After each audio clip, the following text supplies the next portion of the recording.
there's two elements that make the store manager that most important person in the company. First off, there's brand consistency. When you go to a store in one market, go to a store in another market, if you're a customer, you start to expect the same thing over and over, especially if you're a national brand. Go into one state, go into one province, experience something. If you go into another state, another province, you start to expect this should feel the same. In certain cases, you go into stores, it doesn't feel the same. You have to start asking yourself, why is that happening? I look at what the store manager's jobs are,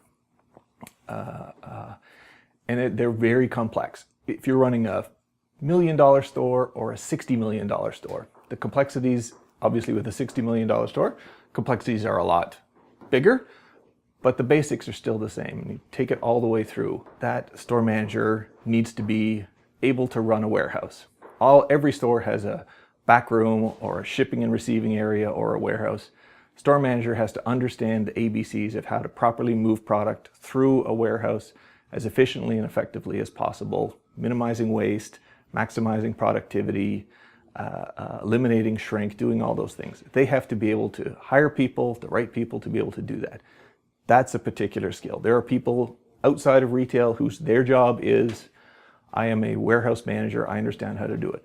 Store manager needs to understand how to manage a warehouse. Store manager also needs to understand how to be a merchant. They need to understand how to set product in a certain way in front of a customer. They need to know how to have that certain eye, that visual eye that will make a story come to life inside of a store, that will make a customer stop at a table or stop at a display or stop in front of a shelf and choose to pick up a product just because that product has somehow triggered something in them that is that need for want. So the store manager needs to be a warehouse manager. They also need to be a merchant, a visual manager.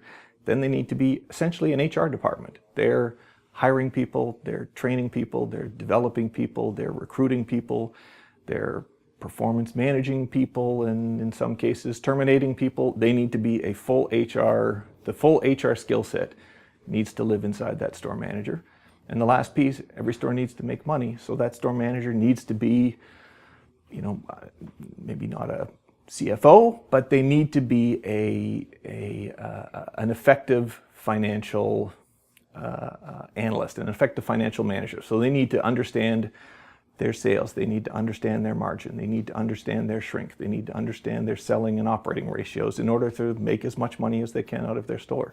So that job of a store manager, ultra complex. And I think the things that organizations do that keep store managers from succeeding in being able to wear all those hats is anything that they do that chains a manager to a desk and chains a manager to a computer and forces them to sit in front of a computer for 8 hours a day and not be on the sales floor talking and listening to their customers, not be on the sales floor talking and watching and listening to their sales associates, and not being in their warehouse talking and watching and listening to the people moving product through. Anything an organization does that chains a manager to a desk when the business hours are open, they have to figure out how to eliminate it through just stop doing it, through technology, through skill development, through organizational design, anything they can do.